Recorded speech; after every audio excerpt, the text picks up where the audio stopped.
नमस्कार बच्चों। आज हम सुदामा चरित पढ़ेंगे जो कि नरोत्तम दास द्वारा लिखी गई है। बच्चों, कृष्ण और सुदामा की कहानी आपने सुनी होगी। उनकी दोस्ती की मिसालें दी जाती हैं, उदाहरण दिए जाते हैं कि कृष्ण और सुदामा जैसी मित्रता हर किसी की नहीं होती। आज जो कविता हम पढ़ने जा रहे हैं बच्चों, उसमें कृष्ण और सुदामा का ही प्रसंग है। कृष्ण और सुदामा किसी समय एक साथ ऋषि संदीपन के गुरुकुल में पढ़ा करते थे। बड़े होने के बाद जब शिक्षा पूरी हुई तो सुदामा अपने घर चले गए और कृष्ण द्वारिका के राजा बन गए। सुदामा काफ़ी निर्धनता में दिन बिता रहे थे कि एक दिन उन्होंने अपनी पत्नी से बता दिया कि वो कृष्ण जो द्वारिका के राजा हैं वो उनके मित्र हैं, वो एक साथ ऋषि संदीपन के गुरुकुल में पढ़े हैं। तो पत्नी ने उनसे आग्रह किया कि वो जाएं और श्री कृष्ण से कुछ आर्थिक मदद मांगे। वो कह रही थी कि हम इतनी निर्धनता में दिन व्यतीत कर रहे हैं, तो ऐसे में आप अपने मित्र से थोड़ी सी हमारे लिए सहायता मांग लीजिए। सुदामा नहीं जाना चाहते थे, लेकिन पत्नी उनको ज़बरदस्ती भेज देती है।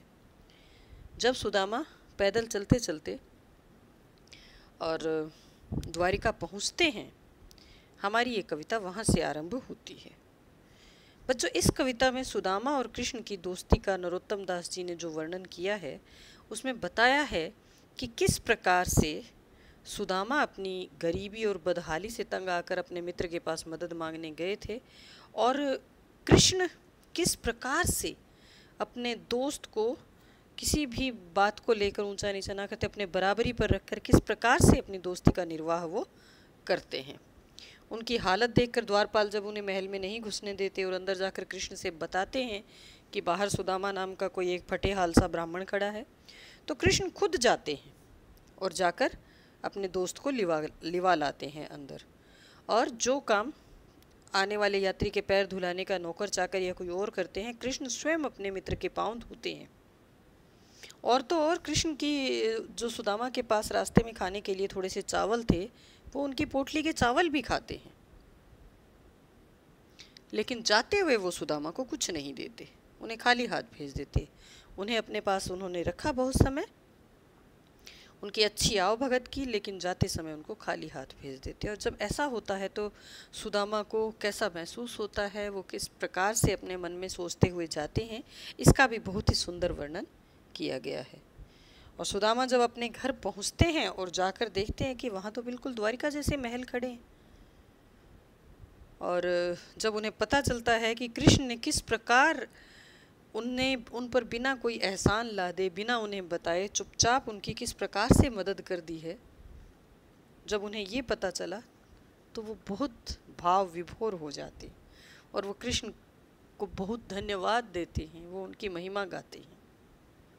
तो बच्चों, यही कहानी है, हम शुरू करते हैं। शीस पगा न झंगा तन पे, प्रभु जाने को आही बसे के ही ग्रामा, धोती फटी सी लटी दुपटी, और उपाय उपानह को नहीं सामा, द्वार खड़ो द्विज दुर्बल एक, रयो चकिसो बसुधा अभिरामा, पूछत दीन दयाल को धाम, बतावत आपनो नाम सुदामा।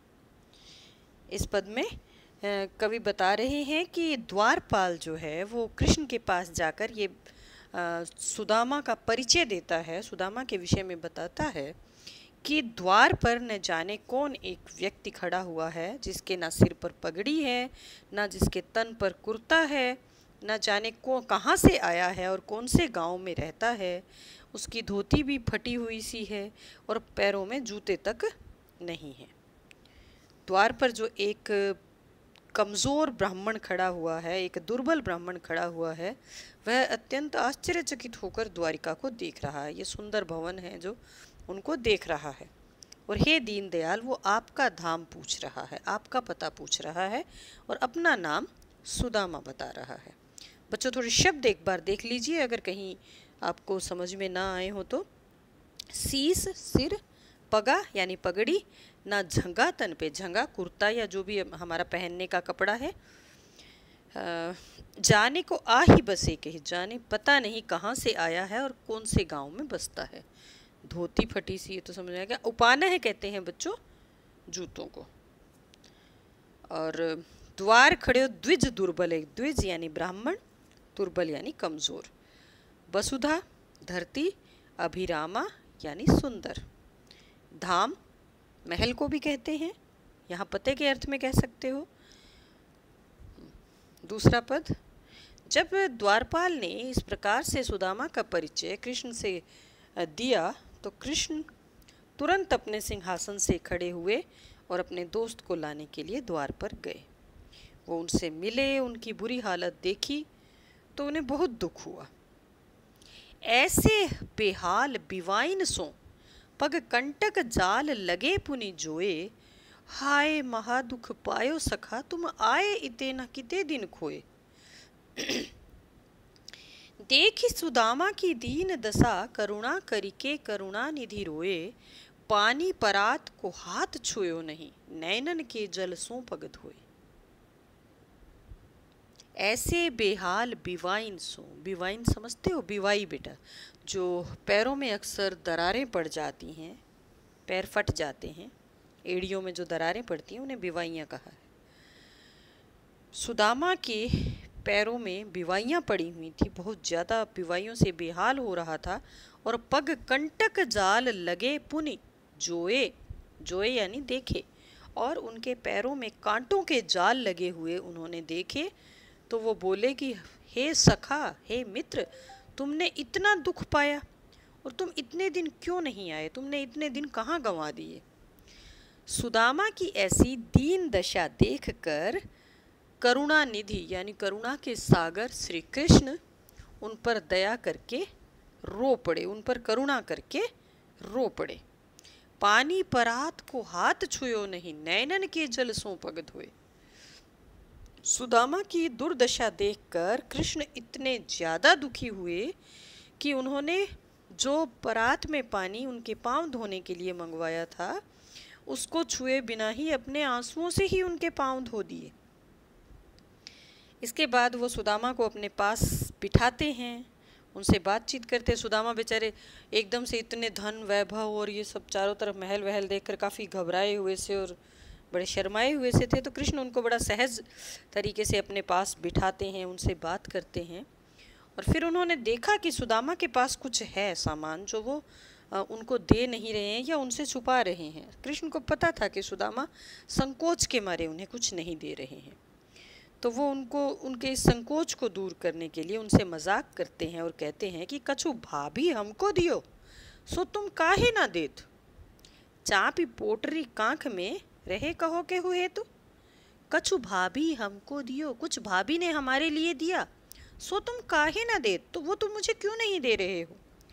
चापी यानी दबा कर या छुपा कर रखना, कांख में यानी बगल में, पोटरी पोटली, ये पोटली तुम अपने बगल में दबा कर रखे हुए, बताओ तो जरा किस लिए, रहे कहो के ही हेतु, किस काम के लिए, किस वजह से तुमने ये छुपाया हुआ है।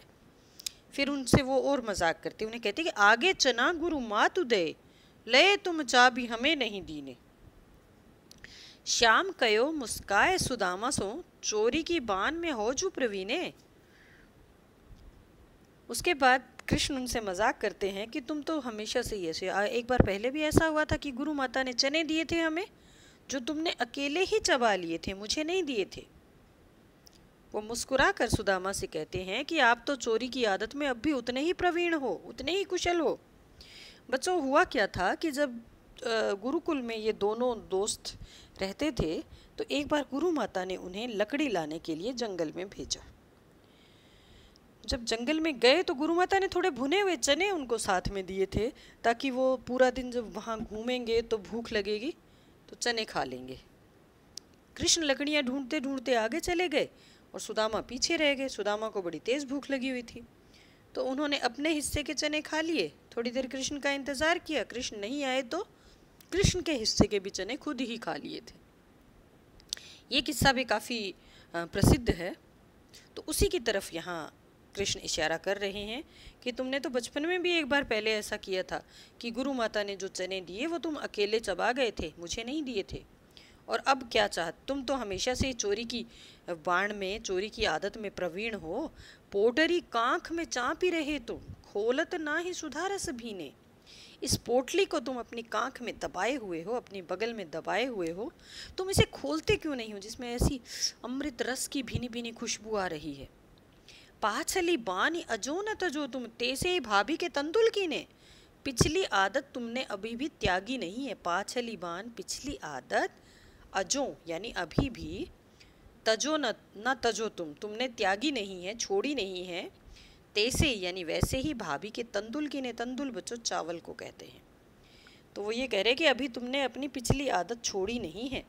जिस तरह से तुमने गुरु माता के चने कर दिए थे, लगता है आज तुम भाभी के चावल भी वैसे ही अकेले अकेले खाना चाहते हो। हालांकि असली बात तो ये नहीं थी बच्चों। सुदामा को शर्म आ रही थी कि अब कृष्ण जैसे इतने बड़े राजा को, जो पता नहीं क्या क्या खाते होंगे, उनको ये ऐसे थोड़े से चावल कैसे दे। वो तो इसी वजह से बेचारे संकोच के मारे उसको दबाए हुए थे। और कृष्ण भी उनको सहज करने के लिए, उनके इस संकोच को दूर करने के लिए ही इस तरह के मजाक कर रहे थे। अब ये काफ़ी बड़ी कहानी है बच्चों। सुदामा चरित जो है आपके पाठ्यक्रम में जो रखी गई है, वो बीच बीच में से कुछ हिस्सा निकाल दिया गया है। बीच के प्रसंग इसमें नहीं है, मैं आपको वैसे ही बता देती हूँ। कृष्ण के पास जब सुदामा आ गए, ठीक है, चावल वाली बात हुई। उसके बाद वो काफ़ी दिनों तक वहाँ रहते हैं। कृष्ण उनकी बहुत सेवा करते, इतना उनका आदर सत्कार बहुत करते हैं।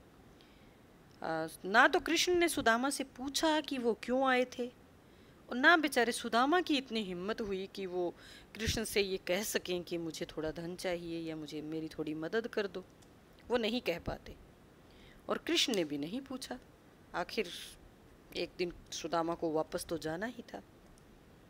जब सुदामा वापस जाने लगे तब भी कृष्ण ने उन्हें कुछ नहीं दिया, उन्हें खाली हाथ विदा कर दिया। तो अब रास्ते में जाते जाते सुदामा क्या सोच रहे हैं, उनके मन में कैसे विचार आ रहे हैं, अब आगे आने वाले पदों में हम वही चीज़ पढ़ेंगे, वही उनकी भावनाएं पढ़ेंगे। वह पुलकनी वह उठी मिलनी वह आदर की बात, यह पठवनी गोपाल की कछु न जानी जात। सुदामा सोचते हैं कि उनका इस तरह से वो मुझे देखकर खुश होना और फिर मुझसे उठकर मिलना, वो इतना सारा मुझे आदर देना, मुझे तो गोपाल की ये सारी बातें कुछ समझ में नहीं आ रही हैं। क्यों उन्होंने ऐसा किया, वो यही सोच रहे हैं कि मुझे समझ नहीं आ रहा कि वैसे तो उन्होंने मेरा इतना आदर सत्कार किया, फिर मुझे इस पठवनी भेजने के अर्थ में कह सकते हो, विदाई कह सकते हो ना, लेकिन दूसरी तरफ बिना कुछ दिए ही उन्होंने मुझे विदा कर दी। कैसी विदाई मुझे गोपाल ने दी, ये मुझे समझ नहीं आ रही बात। घर घर कर औरत फिरे तनक दही के काज, कहा भयो जो अब भयो हरि को राज समाज। फिर अंदर अंदर कोस रहे हैं। अक्सर ये मानव का स्वभाव होता है बच्चों, जब उसके मन की नहीं होती तो फिर वो सामने वाले में कमियां निकालनी शुरू कर देता है। सुदामा भी ऐसा ही कर रहे हैं कि हाँ, थोड़े से दही के लिए घर घर में जो हाथ मारता फिरता था, सबके घरों में जो घूमता फिरता था, वो आज इतना राजा बन गया है। क्या हो गया जो अब राजा बन गया है? कभी तो वो वही था ना कि जो घर घर में घूमा करता था, थोड़े से दही के लिए भागा फिरता था, लोगों के घरों में घूमता फिरता था। क्या हो गया? कहा भयो जो अब भयो, क्या हुआ जो अब उनका राज समाज बन गया है, वो राजा बन गए हैं, राज दरबार बन गए हैं। फिर क्या हुआ? अब देखो, पहले उन्होंने सिर्फ ये बात की कि पता नहीं कृष्ण ने मेरे साथ ऐसा क्यों किया, फिर वो कृष्ण को कोसते हैं या उनको ऐसा कहते हैं कि अब शायद कृष्ण को राजा बनकर घमंड हो गया है, जबकि है तो वही ना जो थोड़े से दही के लिए घर घर घूमा करता था। अब वो अपनी पत्नी को भी कोसते हैं, क्योंकि भेजा तो पत्नी नहीं था। वो बोलते हैं कि हूँ आवत ना ही हूँ तो वाही पठियो ठेली, मैं तो आता ही नहीं था, मैं तो आ ही नहीं रहा था कृष्ण के पास, उसी ने मुझे जबरदस्ती भेज दिया। पठयो यानी भेजना, ठेली ठेल कर यानी धकेल कर या जबरदस्ती भेजना, उस अर्थ में कह सकते हो। तो कहते मैं तो यहाँ आना ही नहीं चाहता था, वो तो मेरी पत्नी ने, उसी ने मुझे जबरदस्ती भेज दिया। अब कहियो समझाए के बहुधन धरो सकेली, अब उसे समझा कर कहूंगा जाकर कि बहुत सारा धन मिला है, संभाल के रख ले अच्छे से। इसी तरह की बातें सोचते सोचते वो अपने घर पहुंच जाते हैं। अब आगे जब वो गए तो वहाँ का दृश्य देखकर चकरा गए। उनकी समझ में नहीं आ रहा था कि जो दृश्य वो देख रहे हैं वो क्या है। उनको लगता है कि वहाँ ऐसे महल कैसे बन गए जहाँ उनकी झोंपड़ी थी। उन्हें लगता है शायद वो रास्ता भूल गए हैं और दोबारा द्वारिका में ही घुस आए हैं। किस प्रकार की उनकी मन की स्थिति होती है, हम इसके बारे में इस पद में पढ़ेंगे। वैसो ही राज समाज बने, गजबाजी घने मन संभ्रम छायो, कैंधो पर्यो कहूँ मार्ग भूली, कि फिर के मैं अब द्वारका आयो, भोन बिलोकिबे को मन लोचत, सोचत ही सब गांव मझायो, पूछत पांडे फिरे सब सू, पर झोंपरी को कहूँ खोज न पायो। कह रहे कि जब सुदामा ने देखा आकर कि चारों तरफ वैसे ही महल बने हुए हैं, वैसा ही सब कुछ है, तो उनको बड़ी हैरानी हुई। वो देखकर सोचते हैं कि वैसो ही राज समाज बने, मैं जैसा छोड़ कर आया हूँ द्वारिका में, यहाँ भी वैसा ही राज समाज बना हुआ है। गज यानी हाथी, बाजी यानी घोड़े। हाथी घोड़े ये सब कहाँ से आ गए? उनके मन में बड़ा भ्रम सा छा जाता है। कैंधो पर्यो कहीं मार्ग भूल, कहीं मैं रास्ता तो नहीं भूल गया हूँ, कि फेरी के मैं अब द्वारका आयो, कि मैं दोबारा घूमकर द्वारिका में आ गया हूँ। भौन बिलोकी बे को मन लोचत, भौन भवन, मकान या महल। वो कह रहे हैं कि इन मकानों को जब मैं देखता हूँ, इन भवनों को जब देखता हूँ तो मन ललचाता है, मन को अच्छा लगता है। लेकिन इसी प्रकार से वो सोचते हुए अपने गांव के बीच में आ जाते हैं। सोचते ही सब गांव मचाए, अपने गांव के बीचों बीच वो आ जाते हैं। बेचारा पांडे सबसे पूछता फिरा, लेकिन अपनी झोंपड़ी को कहीं भी ढूंढ नहीं पाया। कैसे ढूंढता, झोंपड़ी तो थी ही नहीं वहां। इसके बाद सुदामा की उस स्थिति का वर्णन है बच्चों, लास्ट जो अंतिम हम पद पढ़ने जा रहे हैं। जब कृष्ण ने उन्हें इतना कुछ दे दिया, इस संपन्नता में वो किस प्रकार से जीवन जी रहे हैं, वो कैसा महसूस कर रहे हैं, इस पद में हम सुदामा की उस मनस्थिति के बारे में जानेंगे।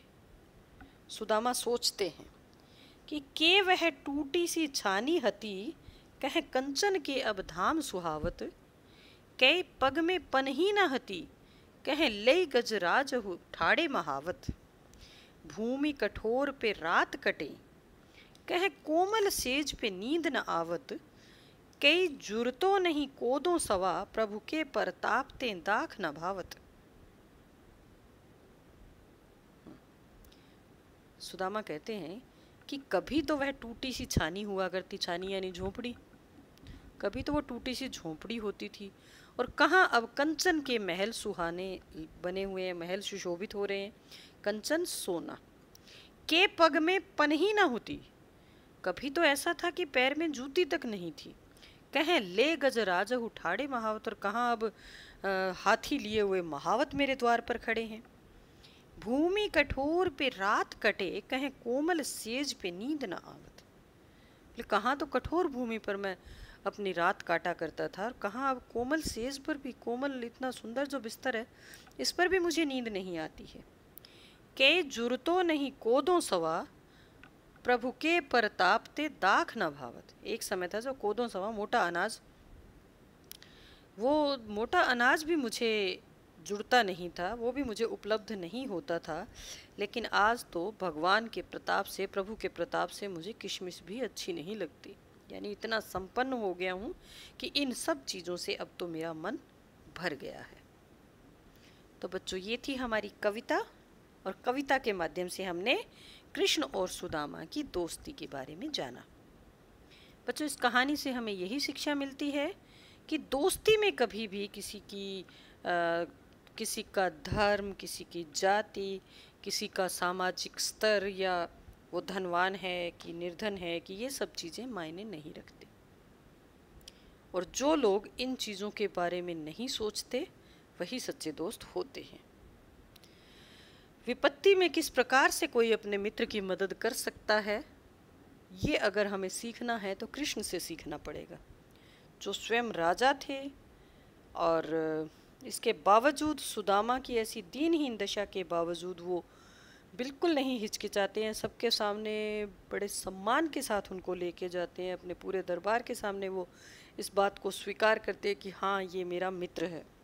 वरना आजकल तो ऐसा है बच्चों कि मित्र अगर धनवान नहीं है या दो मित्रों की आर्थिक स्थिति में फ़र्क आ गया है तो कई ऐसे हैं जो मित्र को पहचानने से इनकार कर देते हैं। आपने द्रुपद की और द्रोणाचार्य की कहानी पढ़ी थी। द्रोणाचार्य और द्रुपद की भी यही कहानी थी। कृष्ण और सुदामा की तरह वो भी दोनों गुरुकुल में पढ़ा करते थे साथ। और उस समय द्रुपद ने ऐसे ही जोश जोश में एक बार कह दिया था कि मैं जिस दिन राजा बनूंगा मैं तुझे आधा राज्य दे दूंगा।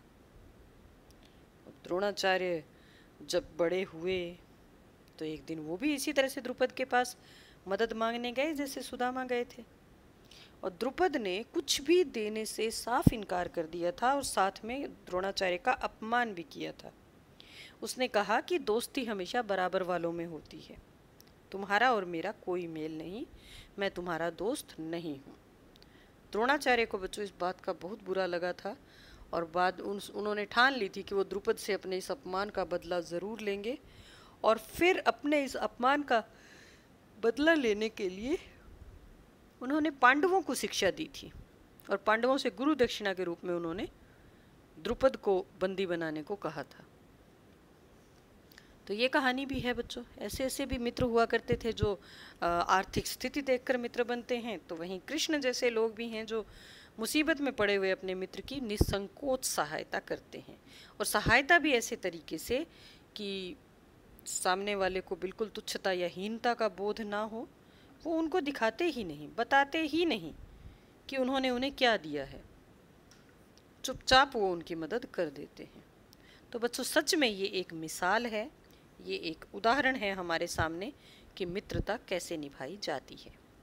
चलिए प्रश्न देख लेते हैं अब कविता से। सुदामा की दीन दशा देखकर श्री कृष्ण की क्या मनोदशा हुई, अपने शब्दों में लिखिए। जब सुदामा की ऐसी दीन दशा श्री कृष्ण ने देखी तो उनको बहुत दुख हुआ। उनकी आंखों से आंसुओं की धार बहने लगी और उन्होंने सुदामा के पैर धुलवाने के लिए जो परात में पानी मंगाया था, उन्होंने उस पानी को छुआ तक नहीं और अपनी आंखों के आंसुओं से ही उनके पैर धो दिए। पानी परात को हाथ छुयो ने नैनन के जलसों पग धोए। पंक्ति में वर्णित भाव का वर्णन अपने शब्दों में कीजिए।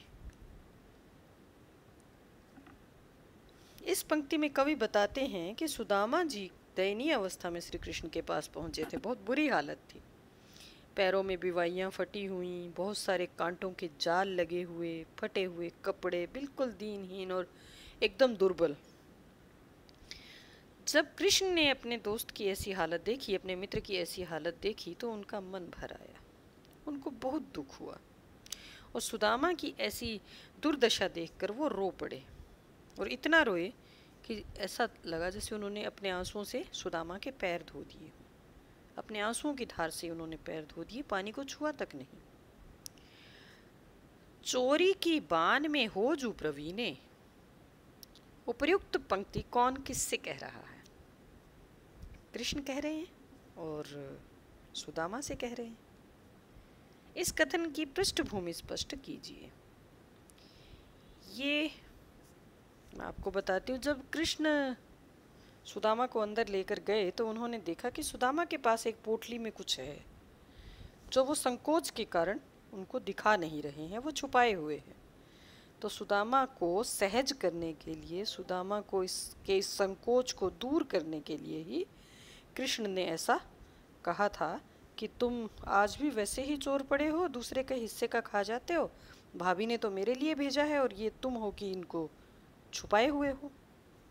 तो इसीलिए उन्होंने कहा था। इस उपालंभ या शिकायत के पीछे कौन सी पौराणिक कथा है?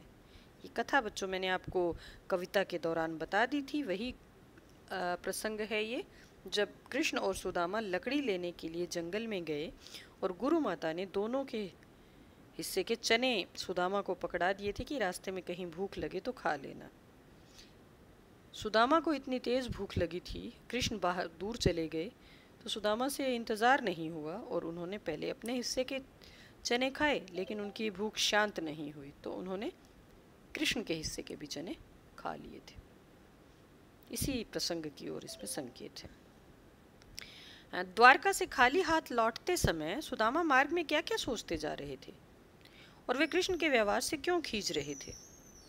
सुदामा के मन की दुविधा को अपने शब्दों में प्रकट कीजिए। जब द्वारका से सुदामा खाली हाथ जा रहे थे तो उन्हें बहुत खींच हो रही थी। वो इस उम्मीद में आए थे कि कृष्ण उनकी ऐसी दीनहीन अवस्था पर दया करेंगे और उनके लिए उनकी कुछ आर्थिक सहायता करेंगे, लेकिन कृष्ण ने तो ऐसा कुछ भी नहीं किया। तो इसीलिए वो ये रास्ते में सोचते हुए जा रहे हैं कि जब मैं गया तो मुझे देखकर कितने खुश हुए, उन्होंने कितना मेरा आदर सत्कार किया, लेकिन अगर इतना ही आदर सत्कार किया तो विदाई के समय उन्होंने मुझे खाली हाथ क्यों भेज दिया? ये कैसी विदाई उन्होंने मुझे दी? वो उनके व्यवहार पर खींच रहे थे, बहुत उनको खिज हो रही थी, और वो इसी तरह से बात सोच रहे थे मन में कि अब शायद ये बड़े राजा बन गए हैं तो थोड़ा इनको घमंड हो गया है। एक समय तो था जब ये घर घर में घूमकर और थोड़ा सा दही लेने के लिए लोगों के घरों में घूमते थे, घर घर घूमकर लेकर आते थे।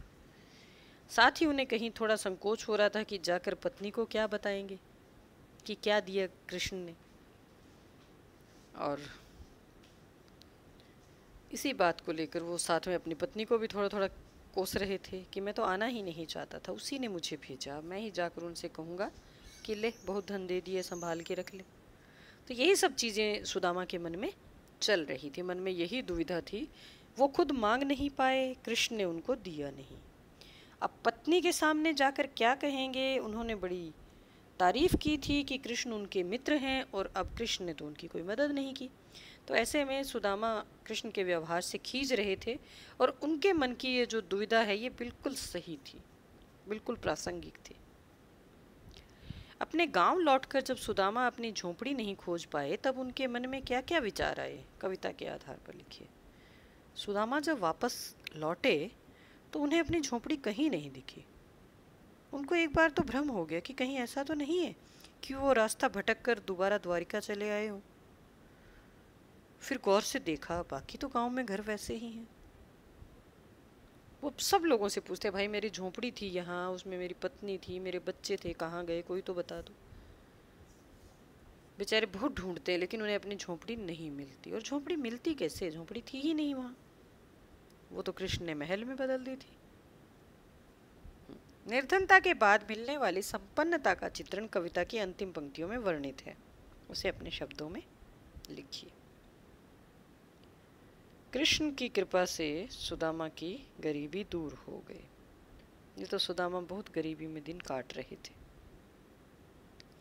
अब उनकी टूटी फूटी जो झोंपड़ी थी उसकी जगह पर महल बन चुका था। जहाँ कभी पहनने को कपड़े और पैरों में जूते तक नहीं थे, वहाँ अब हाथी महावत के साथ खड़े होते हैं। कहाँ तो वो कठोर धरती पर नीचे सोने को मजबूर थे, अब अच्छी कोमल सेज मिली हुई है, मखमली बिस्तर मिले हुए हैं। कभी उन्हें ढंग से 2 वक्त खाने के लिए मोटा अनाज या चावल भी नहीं मिलते थे, अब इतना है कि वो मन चाहा कुछ भी खा सकते हैं। अब तो उनका मन भर गया, उनको किशमिश भी अच्छी नहीं लगती। तो यही सब बातें हैं जो इसमें बताई गई हैं कि निर्धनता के बाद जब संपन्नता आती है तो सुदामा की कैसी हालत होती है। अनुमान और कल्पना, कविता से आगे।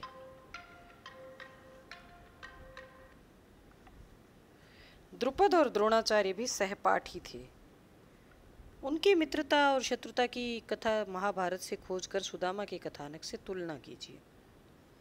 बच्चों, ये कहानी भी हमने अभी जिक्र कर लिया है। कृष्ण और सुदामा की जो मित्रता है उसमें और द्रुपद और द्रोणाचार्य की मित्रता में काफ़ी अंतर है। कृष्ण ने सुदामा की निर्धनता में बहुत मदद की थी, विपत्ति में अपने दोस्त की बहुत मदद की थी, और बिना किसी तरह का एहसान जताए, बिना किसी तरह की उनको शर्मिंदगी दिलाए। वहीं द्रुपद और द्रोणाचार्य की जो मित्रता है वो अलग है। द्रुपद ने अपने मित्र का की मदद तो क्या करनी थी, उल्टा उन्होंने अपने मित्र का अपमान किया और उसी अपमान का बदला लेने के लिए फिर द्रोणाचार्य ने उनके साथ युद्ध किया। तो दोनों कहानियाँ जो हैं वो बिल्कुल उल्टी है। जहाँ कृष्ण और सुदामा की कहानी हमें प्रेरित करती है कि हमें अपने मित्रों का साथ किस तरह से देना चाहिए, वहीं द्रुपद और द्रोणाचार्य की दोस्ती हमें ये बताती है कि कैसा व्यवहार हमें अपने दोस्त के साथ नहीं करना चाहिए। दूसरा प्रश्न, उच्च पद पर पहुंचकर या अधिक समृद्ध होकर व्यक्ति अपने निर्धन माता पिता भाई बंधुओं से नजर फेरने लगता है। ऐसे लोगों के लिए सुदामा चरित कैसी चुनौती खड़ी करता है? लिखिए। बिल्कुल सही बात है। लोग इतने स्वार्थी हो गए हैं, इतने स्व केंद्रित हो गए हैं कि वो अपने जब भी वो ऊंचे पद पर पहुंचता है तो उसे अपने निर्धन माता पिता या भाई बंधुओं से शर्म आने लगती है। उसे लगता है कि लोग क्या कहेंगे, कि उसके जो मित्र या जो उसके भाई बंधु हैं वो सब ऐसे हैं। तो ऐसे लोगों के लिए सुदामा चरित एक चुनौती खड़ी करता है कि कभी भी हमें ये अपनी वास्तविक स्थिति को स्वीकारने में या अपने मित्र को स्वीकारने में, चाहे वो गरीब हो या अमीर हो, कोई भाई बंधु है तो उसको स्वीकारने में कभी हमें हिचक या संकोच नहीं होना चाहिए। कृष्ण इतने बड़े राजा होकर भी सुदामा की इतनी अच्छे ढंग से आवभगत करते हैं कि वो हमें बताते हैं कि वास्तव में बड़े लोग वही हैं जो इस तरह की छोटी छोटी बातों पर ध्यान नहीं देते या इस तरह की ओछी सोच नहीं रखते कि अगर कोई निर्धन है तो वो हमारा मित्र नहीं है, या जो हमारी आर्थिक स्थिति के बराबर है या हमारे बराबर का स्तर का है वही हमारा मित्र है। तो इस तरह की बातों की वो खंडन करता है। एक तरह से इस तरह की बातों से हमें कहता है कि हमें दूर रहना चाहिए।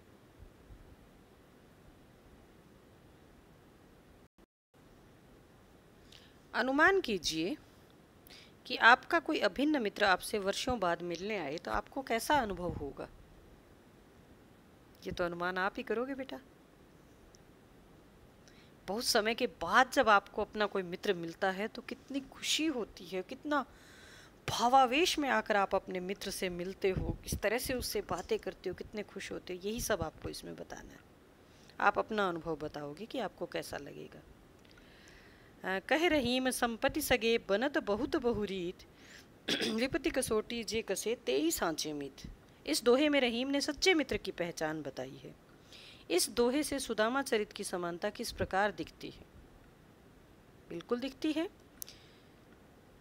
रहीम ने कहा है कि जो संकट के समय काम आए वही सच्चा मित्र होता है। संपत्ति के समय तो सभी सगे बन जाते हैं। तो इस दोहे में जो बात कही गई है उसकी सुदामा चरित के साथ हमें पूरी तरह से समानता दिखाई देती है कि कृष्ण इतने संपन्न हैं लेकिन वो विपत्ति में पड़े हुए अपने मित्र की सहायता करते हैं।